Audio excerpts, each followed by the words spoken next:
नमस्कार, आप सभी का प्रश्नोत्तर श्रृंखला में स्वागत है। तो हम यहाँ प्रारंभ करते हैं। नमस्कार महेंद्र जी, आपके एक दो प्रश्न थे, क्या आप बताना चाहेंगे? हाँ जी गुरुजी, नमस्कार प्रणाम गुरुजी। जैसे चेतना जैसे साक्षी का एक वो मतलब देखने का रहता है कि दिखाई देता है सब कुछ। ऐसा अंदर महसूस होता है कि ये सब घटनाएं घट रही हैं, वो सब एक कोई पृष्ठभूमि है जहाँ से मैं देख रहा हूँ इन चीज़ों को और वो परिवर्तित हो रही हैं सामने। लेकिन कभी-कभी मन में ये आता है कि जैसे स्वप्न में बिल्कुल भूल जाते हैं कि ये स्वप्न है। वो जब भी याद आता है जब उसमें या तो संदेह पैदा हो जाए या नींद खुल जाए। मतलब संदेह पैदा होते से ही नींद खुल जाती है या जब उठने के बाद पता चलता है कि वो जो देख रहा था, वो असत्य था। तो जिस समय स्वप्न चल रहा होता है, उस समय तो बिल्कुल उसमें सच्चाई लगती है। तो मन में ये प्रश्न आता है कि ये जो सामने जगत दिखाई दे रहा है, ये भी एक ऐसा ही स्वप्न है कोई शायद, जो बिल्कुल वास्तविक लग रहा है। और जी। हो सकता है कोई स्वप्न देख रहा हो इसको दूसरा कोई। कहीं से कोई किसी के द्वारा ये स्वप्न देखा जा रहा हो। हम्म, और इसमें संदेह उठता है कभी-कभी। ये बिल्कुल जानना चाह बिल्कुल। रहे थे गुरु जी। नहीं, आपने ये जो कहा बिल्कुल सही है। ये उपमा भी दी जाती है कि जो जागृत अवस्था है वो स्वप्न की तरह है, पर यहाँ जी, शब्दों में ध्यान रखने की आवश्यकता है कि इसको स्वप्न की तरह कहा गया है। इसको आप पूर्णतः स्वप्न है ऐसा नहीं कह सकते, क्योंकि थोड़ा सा नियम भिन्न है स्वप्न से और इसमें। तो कुछ हाँ, समानताएं भी हैं और कुछ भिन्नताएं भी हैं। तो समानताएं क्या है कि जैसे स्वप्न में आप स्वयं को पहले अनुभव करते हैं कि मैं हूँ, फिर स्वप्न चरित्र निर्माण होते हैं, स्वप्न की परिस्थितियां निर्माण होती हैं। उसी तरीके से जागृत अवस्था में आप स्वयं पहले मैं ये शरीर हूँ या मैं ये मन हूँ, वो निर्माण होता है। फिर जो चरित्र हैं, जो अवस्थाएं हैं, जो परिस्थितियां हैं, जो घटनाएं घट रही हैं, उन पे ध्यान जाता है। और उससे पहले मेरा होना एक तरीके से आता है, और मेरा जो स्वरूप है उसको जब मैं भूलता हूँ तब इसको सत्य मानने लगता हूँ। तो इसमें भिन्नता क्या है कि जो जीव की स्मृति है वो स्वप्न के रूप में प्रकाशित हो जाती है।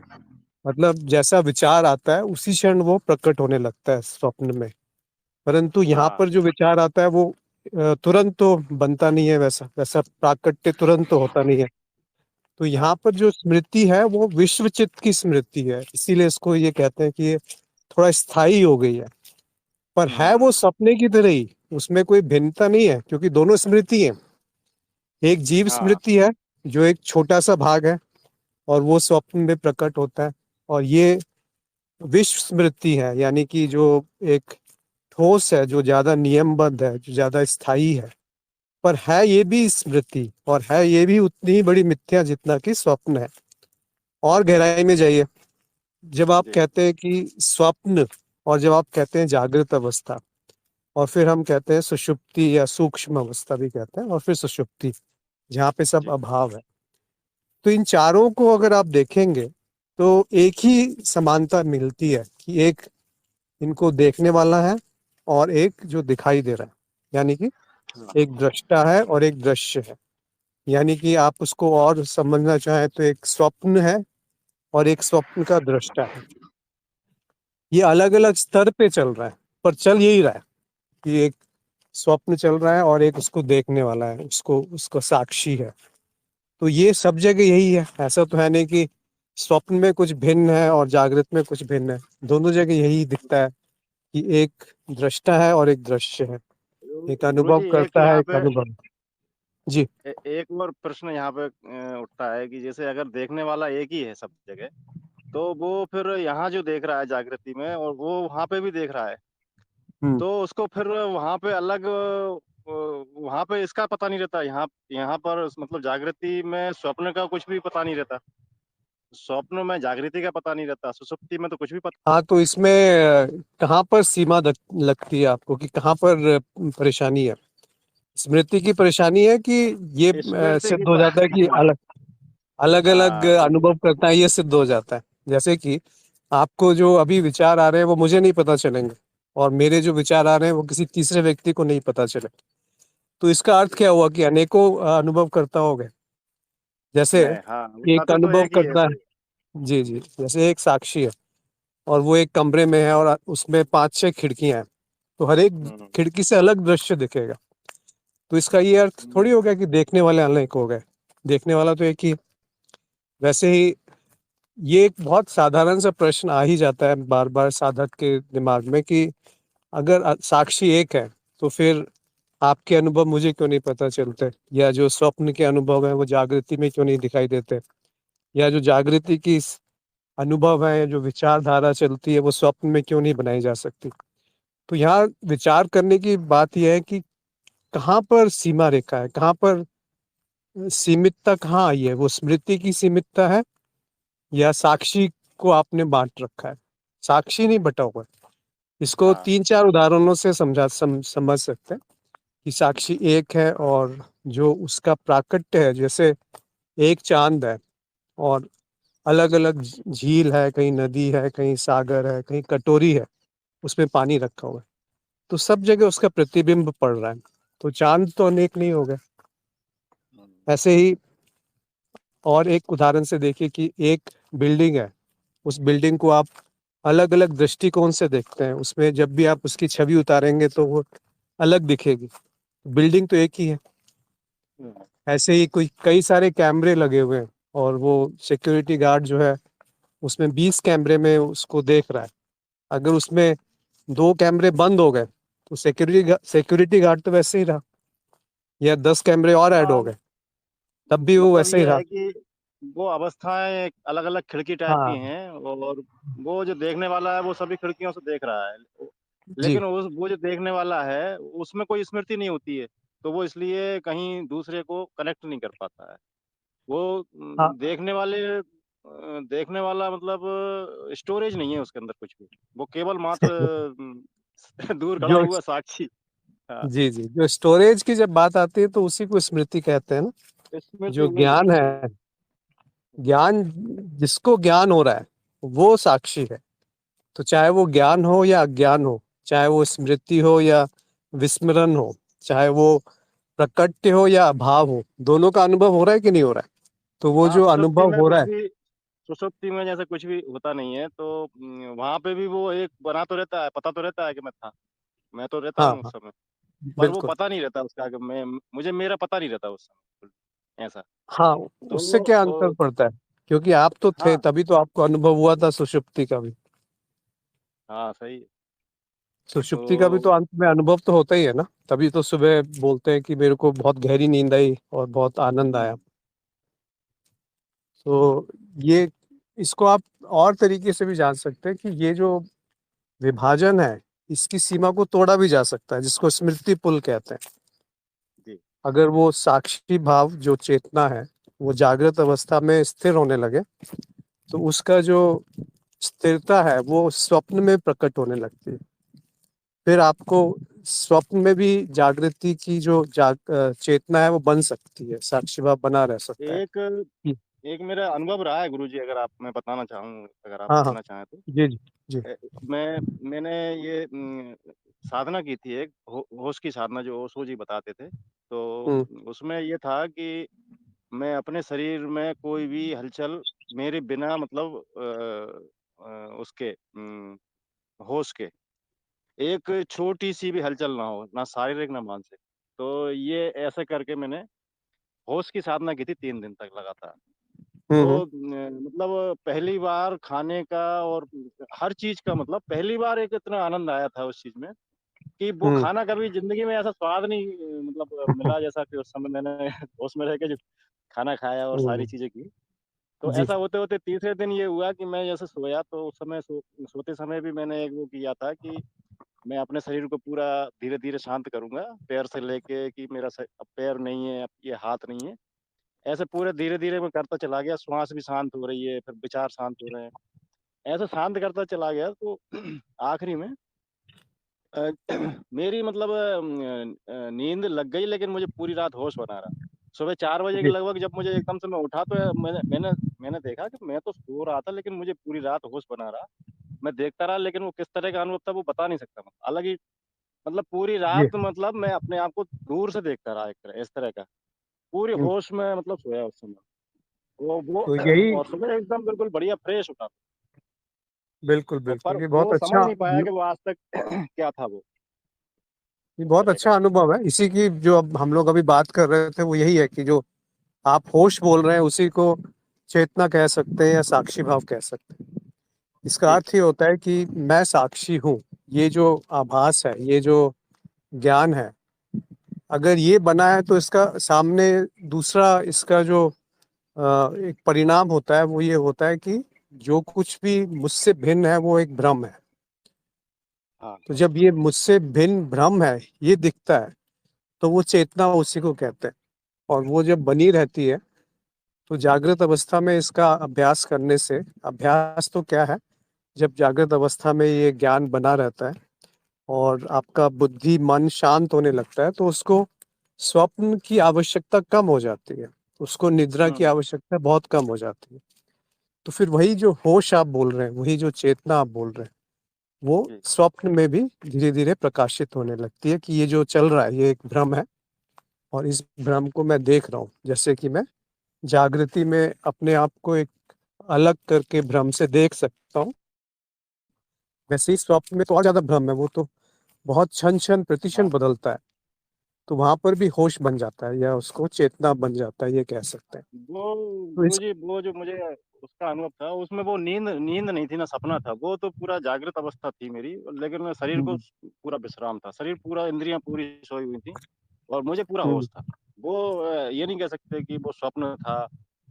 स्वप्न नहीं था वो रात भर पूरा होश था मुझे। और हम्म। लेकिन फिर भी निद्रा थी वो। अब वो क्या थी ये मतलब, वो स्वप्न में तो ये होता है कि कभी जैसे स्वप्न आ रहा होता है ना, तो वो आते के साथ ही ध्यान आ जाता है कि ये स्वप्न शुरू हो गया, तो वो तुरंत स्वप्न तुरंत टूट जाता है। मतलब हम्म। जैसे स्वप्न शुरू हुआ और शुरू होते से ही ध्यान आ गया कि ये स्वप्न शुरू हो गया एक, तो वो स्वप्न खत्म हो जाता है तुरंत। जी। तो तो स्वप्न में यही तो जागृति, अब यही मुझे पता नहीं है कि स्वप्न में कोई जागृति ऐसी होती है, क्योंकि स्वप्न में जागृति आई तो मतलब स्वप्न टूट जाता है नहीं, वो उसी को जागृति कहते हैं स्वप्न में, कि आप आधे सोए आधे जगह से रहते हैं। मतलब आपको ये हाँ। भी पता है कि ये जो चल रहा है ये झूठ है, भ्रम है, और ये भी पता चलता है कि मैं इस समय देख रहा हूँ इसको, इससे भिन्न हूँ। तो वही हाँ। जागृत स्वप्न है। उसी को आप स्वप्न में चेतना कह सकते हैं। या वो कोई बात नहीं, ये अपने आप होने दीजिए ना, इसके लिए प्रयत्न कीजिए कि ये और बढ़े, और ना जी। इससे जी। दूर भागने की आवश्यकता है। ये जब प्राकृतिक रूप से होता है तब अच्छा है। या आप जी। प्रयोग कर सकते हैं इसी पर, जैसे कि प्रयोग बताए गए हैं। पर वो प्रयोग अभी मतलब एक बार ज्ञान मार्ग में गुरु के साथ जुड़ने के बाद जब वो बताएं तब करने चाहिए। और अगर वे प्राकृतिक रूप से ही होने लग गया है तो कोई जी। इसमें डरने की बात भी नहीं है और कोई इससे दूर भागने की आवश्यकता भी नहीं। तो आप अगर जागृत में देखेंगे कि जो प्रश्न था कि जागृत अवस्था में जो अनुभव आ रहे हैं उसको देखने वाला कौन है, वो जो बोध है, वहां पर जाइए तो सारे की सारी जो समस्या है वो हल हो जाती है। क्योंकि वो जो बोध जागृत अवस्था को देख रहा है वही बोध स्वप्न अवस्था का भी साक्षी है। उसमें कोई भेद नहीं है कि ये अलग है और वो अलग है। अगर ये अलग होता और वो अलग होता तो दोनों को एक साथ कौन बांधता कि मैंने ही स्वप्न हाँ। देखा था और सही मैं बात। ही जागृत अवस्था में भी हूँ। तो आपका तो कभी अभाव हो ही नहीं सकता ना। कभी आपने अपने अभाव को जाना है कि मैं नहीं हूँ। अगर आप कोई भी ये जाने कि मैं नहीं हूँ तो वो जानने वाला भी तो कोई हो गया जो आप है। सही है, बिल्कुल सही। तो ये एक एक करके छूट जाता है, तो जो छोड़ा नहीं जा सके वो आप है। तो उसमें कल ही एक श्लोक आया था अवधूत गीता में कि कैसे साधना करनी चाहिए, अभ्यास कैसे करना चाहिए। तो उन्होंने कहा पहले सहारा लेना चाहिए, किसका? पहले स्थूल से सूक्ष्म में आना चाहिए, और सूक्ष्म में आते आते जो सबसे सूक्ष्म है वहां तक पहुंच जाइए, फिर उसको भी छोड़ देना है। फिर अदृश्य आ जाएगा, मतलब जो प्रकट नहीं है और जो प्रकट हो नहीं सकता, फिर वहां पे उसका सहारा लेना है जो अप्रकट है। वो इतनी शून्यता है कि वहां पर कुछ प्रकट नहीं है, लेकिन वो है, अभाव है एक तरीके से। फिर उसको भी छोड़ देना है, फिर निर्गुण पे आ जाना है, फिर निर्गुण पे स्थिरता रखनी है। जो अब ये जो निर्गुणता है, ये तो शब्दों में भी बांधी नहीं जा सकती, ये तो विचारों में भी बांधी नहीं जा सकती। तो उस निर्गुणता में आ जाना है। तो ये एक तरीके की साधना हो गई।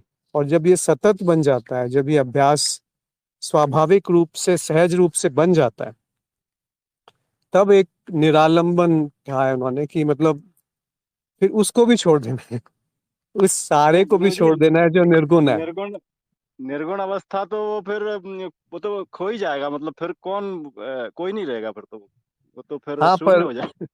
आप तो रहेंगे तब भी। हाँ, ये बात सही है। आपका तो कभी अभाव नहीं होता ना, तो आप तो उसमें भी रहेंगे। हाँ तो वो जो उस समय भी है, पर उसको शब्दों में नहीं बताया जा सकता, लेकिन हाँ, वो है। बताया नहीं जा सकता, उसको बोला नहीं है, वो केवल होना हो सकता है, बताया नहीं जा हाँ, सकता। सही है।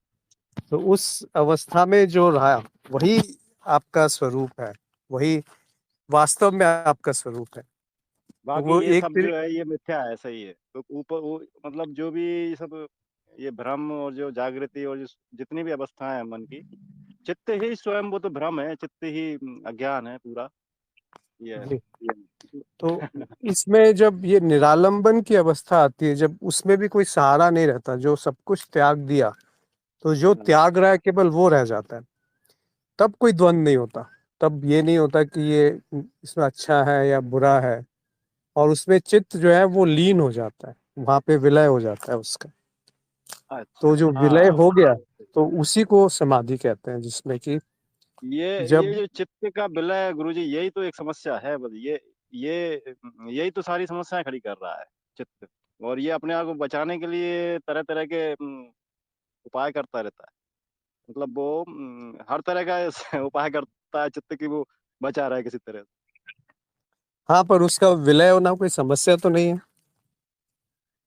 हाँ, वो उस चित्त के लिए लग रहा है विलय कि मैं मर जाऊंगा, चित्त खुद, मतलब चित्त क्या। नहीं, सही बोला आपने।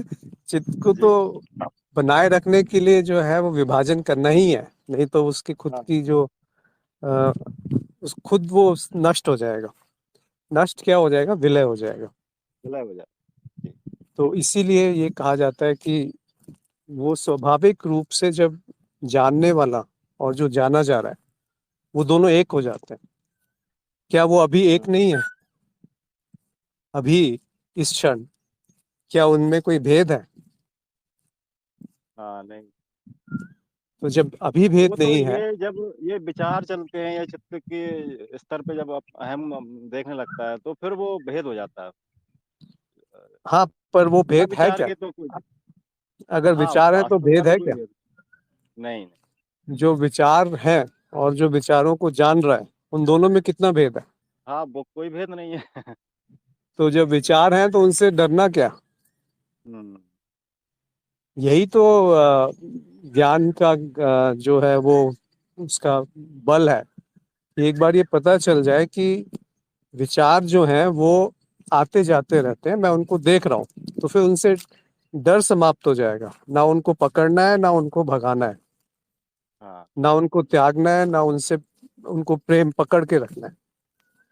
उस स्थिति में जो जो कि वास्तविक स्थिति है, क्योंकि जो जान रहा है विचारों को, वो क्या है? क्या वो अभी उन विचार से भिन्न है?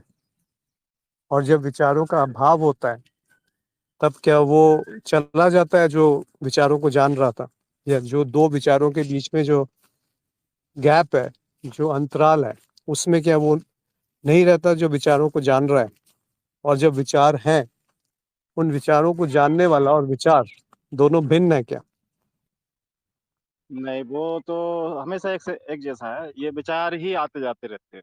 वो तो हमेशा हर स्थिति में विचार हो या नहीं हो, हाँ, और तो वो क्या उन अभी है विचारों। क्या? इस क्षण वो मौजूद है? हाँ, बिल्कुल है। तो वो कभी उसका अभाव हुआ है, स्वप्न हाँ, में या सुषुप्ति में या नहीं। किसी भी समय? नहीं, इसका नहीं। ये तो उसको क्या कहते हैं? उसी को तो बोध कहते हैं, उसी को हम्म, आत्मन कहते हैं या साक्षी कहते हैं। हाँ, वो उसमें कोई विभाजन है कि कहीं विभाजन दिखता है उस साक्ष्य में? कोई सीमा दिखती है, कोई गुण दिखता है? नहीं, उसमें कोई गुण वगैरह तो नहीं दिखता। बस ये है कि कोई चीज, कोई घटना घट रही है, अनुभव के साथ एकाकार हो जब हो जाता है, तब वो समस्या मतलब उसमें लगती है। बाकी तो हाँ, लेकिन सब उस सभी चीजों के पीछे तो वही खड़ा है। होश तो तो उसी वो का, जो मतलब उसी के ऊपर। समस्या जो उत्पन्न हो रही है, जो लग रही है समस्या, उसको कौन जान रहा है? वो जो जान रहा है वो हाँ, अभी है, और वो उस समय जो जाना जा रहा है और जब जाना नहीं जा रहा है, उन दोनों स्थितियों में वो क्या बदल गया? नहीं मतलब। और दूसरी बात, जब जाना जा रहा है तब जिस समस्या को देख रहा है वो, और जिस समस्या को देखा जा रहा है, वो दोनों अलग अलग हैं क्या? नहीं अभी है। भी जो आपके मस्तिष्क में विचार आ रहे हैं, जो विचारों को आप जान रहे हैं, जी। और जो विचार जहां पर वो उत्पन्न हुए हैं, जहां से वो स्रोत है, वो क्या आपसे भिन्न है? नहीं नहीं, वो एक वो ही। जितना सूक्ष्म है, हम्म। अगर वो सूक्ष्म नहीं होता तो अनुभव में नहीं आता। तो जो भी हम्म। अनुभव में आ रहा है वो अति सूक्ष्म है। ऐसा नहीं कि कुछ स्थूल है, कुछ सूक्ष्म है। अंत में आप देखेंगे कि केवल सूक्ष्म का ही अनुभव हो रहा है, और फिर हम्म। और गहराई में उतरेंगे तो सूक्ष्म का भी अनुभव नहीं हो रहा। जिसका अनुभव हो रहा है वो सूक्ष्म के भी परे है, इसीलिए उसको अदृश्य कह दिया गया। और हम्म। गहराई में जाएंगे तो वो अदृश्य भी नहीं है, वो निर्गुण है। तो फिर कहने के लिए बचता है कि निर्गुण ही निर्गुण को जान रहा है। और अगर गहराई में जाएंगे तो ये वाक्य भी निरर्थक हो जाएंगे कि निर्गुण निर्गुण को जान रहा है। फिर केवल होना मात्र है, जिसका कभी अभाव हो ही नहीं सकता, जो सर्वदा है, जो सर्वज्ञ है, और जो सर्वज्ञ है, मतलब सब जगह है। तो वो जो सब जगह है, क्या वो अभी नहीं है? जो सर्वज्ञ है, अगर वो सब जानता है, तो वो जो जानने वाला है वो आपसे कितना भिन्न होगा? तो सीमा रेखा तो हमने चित्त हम्म। खड़ी कर देता है। ये चित्त विभाजन खड़ी जो कर है देता है। सारा का सारा हम्म। चित्त बना देता है, और उसी में उलझ जाता है। सीमित कर देता है, बहुत सीमित कर देता है वो चित्त उसको। हम्म। तो अगर ये विभाजन को आप देख पाए, तो विभाजन कर भी चित्त रहा है, और हम्म। विभाजन है, ये जानने वाला भी चित्त है। बुद्धि जानती है कि विभाजन है, और उस बुद्धि में जब शांत भाव उतरता है, जब उसमें स्थिरता आती है, जब उसमें उसमें चंचलता समाप्त हो जाती है, निश्चल हो जाती है, तो वो जो बुद्धि है उसको प्रज्ञा कहते हैं। और वो जो प्रज्ञा है, वो जो प्रज्ञा को जान रहा है, और जो प्रज्ञा है, वो दोनों एक है, हम्म। ये भी पता चल जाता है। तो ये अद्वैत है, और उसके अलावा कुछ है नहीं वाकई में। हम हाँ। उसको शब्दों में बयान बेशक करना शुरू कर देते हैं कि वो निर्गुण है, पर वो निर्गुण शब्द का भी सहारा नहीं लेना है। अंत में हम्म। जो है उसको वो। देखना मात्र है।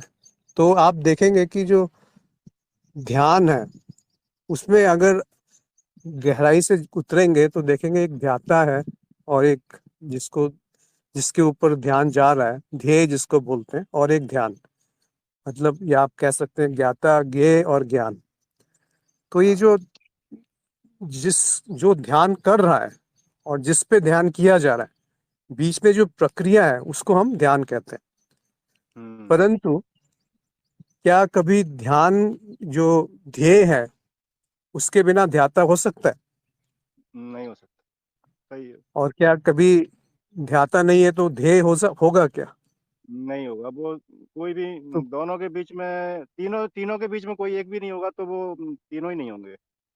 हाँ, तो मतलब वो तीन है ही अगर नहीं। तो जानने की प्रक्रिया भी नहीं होगी, तो वो दोनों भी नहीं दिखेंगे वो। वो और तीन है ही नहीं वो। हाँ, इसका तो अर्थ ये, निष्कर्ष ये निकलता है कि वो तीन नहीं है, एक है। एक और है वो वो। जो एक है वो है ध्यान, या उसी को आप साक्षी कह लीजिए, या उसी को ब्रह्मन कह लीजिए, या उसी को आप हाँ, समाधि कह लीजिए। तो वो बिल्कुल। दो या तीन नहीं है, एक है। तो जो ये तीन दिखते हैं त्रिपुटी, ये केवल हाँ। व्यवहारिक रूप से सत्य है। व्यवहारिकता के लिए हम इसको मान लेते हैं कि दैनिक जीवन के लिए आवश्यक है ये। नहीं तो पूरा जीवन ही अस्त व्यस्त हो जाएगा अगर अद्वैत अस्त-व्यस्त हो जाए। आप करना चलेंगे। परंतु अद्वैत है, ये भी जानकारी है आपको साथ साथ।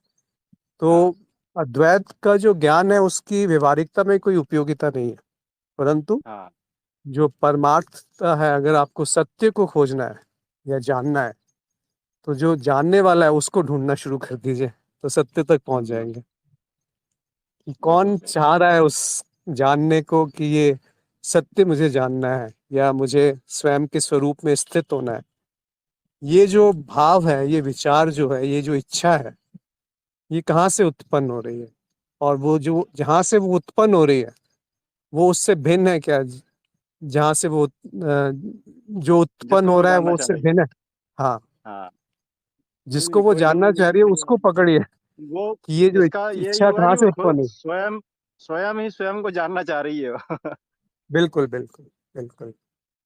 यही। तो वो जो स्वयं ही स्वयं को जानना चाह रहा है वही खेल चल रहा है, कि वो हाँ, स्वयं ही अनेक बन करके स्वयं को पहचानने का प्रयास कर रहा है।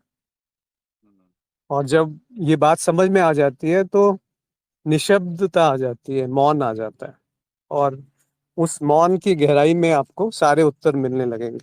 फिर किसी के बताने से नहीं मिलते ये उत्तर, किसी ने हुँ, कह दिया तब भी नहीं मिलते। वो जो कहा गया है उसमें डूबने से मिलते हैं, उसमें हुँ, उतर जाने से मिलते हैं। उसी को आत्मगुरु कहते हैं, कि आप स्वयं ही स्वयं के गुरु बन जाते हैं।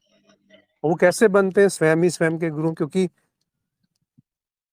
गुरु संकेत स्वयं देते हैं कि ऐसा स्वयं ही है। उतरना पड़ता है, स्वयं ही उसका अनुभव करना पड़ता है। अनुभव तो नहीं होता लेकिन होना एक अपना होनापन महसूस होता है जो, हम्म। स्वयं ही डूबेगा तो वो स्वयं ही समझ में आएगा उसको कि वो क्या है। नहीं तो वो हाँ, लेकिन वो संकेत मिलते रहते हैं तो उस तरफ दिशा तो बढ़ती है। वो जो गलत दिशा में जो जा रहा था, मतलब जो गलत दिशा जा रही थी, वो दिशा थोड़ी ठीक हो जाती है संकेत मिलने से।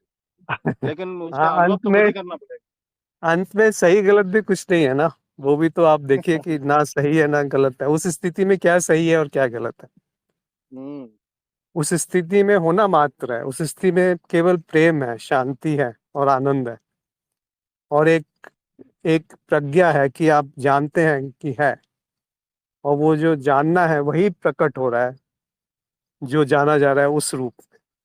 तो वो स्वयं ही सब कुछ प्रकट है और स्वयं में ही अनुभव हो रहा है, और वास्तव में वही समाधि की स्थिति है जिसको सहज समाधि कहते हैं, जो कि वही एक अवस्था है जो कि संभव है। बाकी सारी अवस्थाएं में भेद है, मतलब एक उसको जानने वाला है, एक उसको जान रहा है। तो जब ये अशुद्ध मतलब दोनों कह का सकते हैं कि वो बाकी सारी अवस्थाएँ अशुद्ध हैं, ऐसा कह सकते हैं। कोई ये शुद्ध अवस्था। नहीं, शुद्ध, जी, ये भी भेद नहीं है। हाँ, जिसको आप कह रहे हैं कि वो शुद्ध है या अशुद्ध है, वो भेद कैसे, किसने बनाया? चित्त ने बनाया ना। हाँ, चित्त ने बनाया सही। चित्त और जो भी चित्त, चित्त करेगा वो उसकी स्मृति और उसमें कई तरह की अवधारणाएँ, मान्यताएँ वो आ ही जाएँगी उसमें कहीं न कहीं। हाँ, वो पर गलत ही चित्त, भ्रम ही होगा वो। जी, चित्त कुछ करता थोड़ी है। चित्त तो स्वयं एक जड़ है। हाँ। चित्त भी कुछ ये नहीं भी करता। ये भी सही है। चित्त कुछ नहीं करता, वो चित्त तो केवल जो एक जो कुछ है वो बदलाव है। मैं ही करता हूँ सब कुछ, सही बात है। मेरे अलावा कुछ हम्म। है ही नहीं। करना है वो मुझे ही हाँ करना है जो मेरा ही होना है सब कुछ। सही है। हाँ, आप करता ही नहीं है कोई। आप इसको इस तरह से देखिए, हाँ, मैं करता हूँ वो भी गलत हो जाता है। वो भी गलत। जो हुँ, हो रहा है बस वो हो रहा है, करता कोई हुँ, नहीं है। क्योंकि बहुत सारे कारण होते हैं कुछ घटना घटने के। अब अनेकों अनंत कारणों में से किस कारण को आप कहेंगे कि ये घटना इस कारण से हुई है? इसलिए हुँ, उसको कह देते हैं कारणहीनता है, कोई कारण नहीं है। हाँ, और वैसे ही अनेकों प्रभाव होते हैं हर एक घटना के। तो इसीलिए कारण प्रभाव भी एक व्यवहारिकता के लिए नियम है, परंतु वास्तविकता में जो सृष्टि है, जो जो अस्तित्व है, उसमें कोई कारण कारणहीन है नहीं है, वो, कोई कोई कर्ता नहीं कारण है। नहीं है। हाँ। हाँ, कोई कर्ता भी नहीं है, ना आप, न चित्त, न कोई और। तो मुझे लगता कितनी है यहाँ पे विचित्र आप बहुत ही विचित्र स्थिति है वो। जी, जी, जी। तो तो आज गुरुजी एक थोड़ा-सा और समय, थोड़ा 2 मिनट का और, मैं ये हाँ, हाँ, एक बोलिए, और बोलिए, चीज़ बोलिए। जैसे ये जो एक चेतना या साक्षी भाव में जो एक बना के मतलब एक रहती है, तो कुछ समय से ऐसा इसमें एक मतलब एक जैसे कि बहुत तीव्रता नहीं रहती काम में, मतलब गति बहुत कम हो जाती है, गति कम हो गई है। कोई भी काम करने की, सोचने की, देखने की, व्यवहारों की, दूसरों की। तो ऐसा इसमें गति कम होने से लोगों को लगता है कि ये बदल गया व्यवहार, मतलब जैसे कि हमारी अ, पत्नी भी कहती हैं कि क्या हो गया है? मतलब पहले जैसा नहीं रहे, मतलब मतलब हर चीज़ को सोच समझ के बोलना, धीरे-धीरे काम करना और तुरंत उसका उत्तर नहीं देना, ऐसी गति एकदम से कम हो जाती। तो ऐसा कुछ मैंने कहा पूछूँगा मैं गुरुजी से। नहीं, गति कम होना देखिए, कुछ चीज़ें ऐसी हैं कि स्वाभाविक रूप से गति कम हो गई, पर ऐसा नहीं है कि आप अगर साक्षी भाव में हैं, तो आपको सब कुछ धीरे-धीरे करना है, ऐसा नहीं है। हाँ। जिस समय जो काम करना है, उसको पूरी पूरी कौशल से करना है, पूरी कुशलता से करना है, पूरी पूरी तन-मन मतलब पूरा तन-मन सब लगा कर के करना है उसमें, जो आवश्यक है और जो हो रहा है। तो उसमें ऐसा करना है कि मैं ही कर रहा हूँ करके उसको करना है, पर पीछे आपके अपने आप भाव बन ही जाएगा जब आपको ज्ञान हो गया है कि ये सब हो रहा है और जो आवश्यक है उसको टाला नहीं जा सकता। वो उसको आप कितना भी टालना चाहे वो नहीं टलेगा। हुँ। तो उसमें गति को धीरे नहीं करना है। अगर वो नहीं, वो किसी वजह से धीरे की होती नहीं है। है, की नहीं है, वो अपने आप हुई है, मतलब मैं वही पूछना चाह रहा था कि ये मतलब गति जो पहले बहुत तीव्र थी, काम हुँ, की, सोचने की, बात करने की, दूसरों को उत्तर देने की या हर चीज़ का निर्णय लेने की, वो कम हुँ। हुई है मतलब। ये तो वही मैं पूछ मतलब मेरे करने से नहीं हुई है, तो ये इसी मैं को नहीं। ठहराव कहते हैं ना। हाँ, मतलब आपके अंदर अगर स्थिरता है, तो आप तुरंत किसी चीज़ पे प्रतिक्रिया नहीं करेंगे। हाँ, तो वो अच्छी बात है, उसमें कोई गलत बात नहीं, क्योंकि जो आवश्यक है वो तो हो ही जाएगा, उसको आप टाल नहीं पाएँगे और जो अनावश्यक है, जो टाला जा सकता है, वो अनावश्यक हो गया फिर। तो उसमें हुँ, अगर गति धीरे होना भी एक तरीके से आवश्यकता है, तो वो धीरे हो जाएगी, ठहराव आ जाएगा। तुरंत प्रतिक्रिया करनी भी नहीं चाहिए। अगर किसी ने आपको कुछ उल्टा बोल दिया और आप तुरंत उस पे प्रतिक्रिया करने लग गए, हाँ, तो फिर फिर वो फिर बाद में पछतावा होता है कि ये क्यों किया, क्यों कहा, क्यों ऐसा क्यों हो रहा है। तो वो सब भी इस पे सोचिए मत, धीरे-धीरे वो अपने आप सही हो जाएगा। शुरू-शुरू में ऐसा लगता है कि चेतना को पकड़ के रखना है या बना के रखना है, हाँ। परंतु बाद में वो समाप्त हो जाता है धीरे-धीरे। ठीक है, तो यहाँ अभी हम समाप्त करते हैं।